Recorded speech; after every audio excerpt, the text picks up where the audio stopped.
At the same time, however, it put Trump in the position of going into a crucial summit at odds with countries he needs on his side to pressure North Korea to move toward dismantling a nuclear arsenal that threatens the United States. Not fair to the people of America. $800 billion trade deficit, he said. Why should I, as President of the United States, allow countries to continue to make massive trade surpluses, as they have for decades, while our farmers, workers and taxpayers have such a big and unfair price to pay? It was left to Trump's aides to figure out how to explain Trump's airing of grievances against trading partners instead of focusing on his coming talks with Kim, which the president's supporters hope will provide him with a major foreign policy win. Irritants will be overcome. Secretary of State Mike Pompeo praised European countries for helping to bring about the North Korea summit, alluding to their enforcement of sanctions against Pyongyang. He expressed confidence that U.S. relations with other G7 countries would continue to move forward, despite the weekend clash in Canada. There are always irritants in relationships, Pompeo told reporters. He dismissed as ludicrous the notion that Kim would decide he could not trust the United States because of the G7 dispute.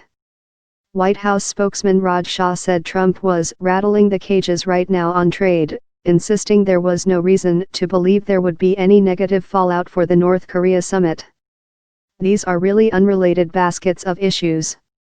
But one U.S. official, speaking on condition of anonymity, acknowledged, the timing for all this is not very good at all.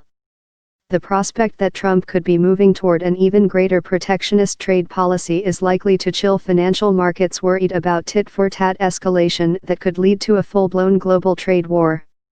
Nevertheless, markets were relatively calm on Monday after an early wobble. Trump also lambasted fellow members of the North Atlantic Treaty Organization, NATO, for paying disproportionately less than the United States to maintain the Western alliance. The U.S. pays close to the entire cost of NATO, protecting many of these same countries that rip us off on trade. They pay only a fraction of the cost, and laugh, he tweeted. The European Union had a $151 billion surplus, should pay much more for military. Germany pays 1%, slowly, of GDP toward NATO, while we pay 4% of a much larger GDP. Does anybody believe that makes sense? We protect Europe, which is good, at great financial loss, and then get unfairly clobbered on trade. Change is coming.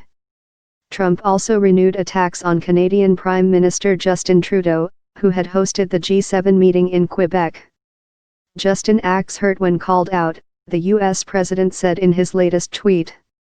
On Saturday, he called the Canadian Prime Minister very dishonest and weak.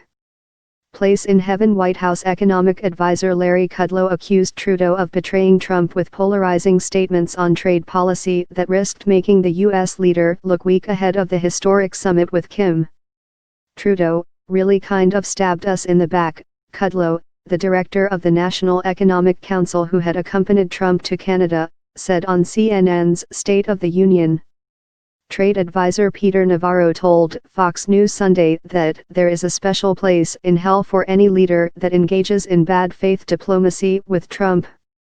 Trudeau, in Quebec City for bilateral meetings with non-G7 leaders after the summit, did not comment as he arrived. But he got direct personal support from some European leaders. British Prime Minister Theresa May is fully supportive of Trudeau and his leadership, a senior UK government source said, while European Council President Donald Tusk tweeted, "There is a special place in heaven for Justin Trudeau."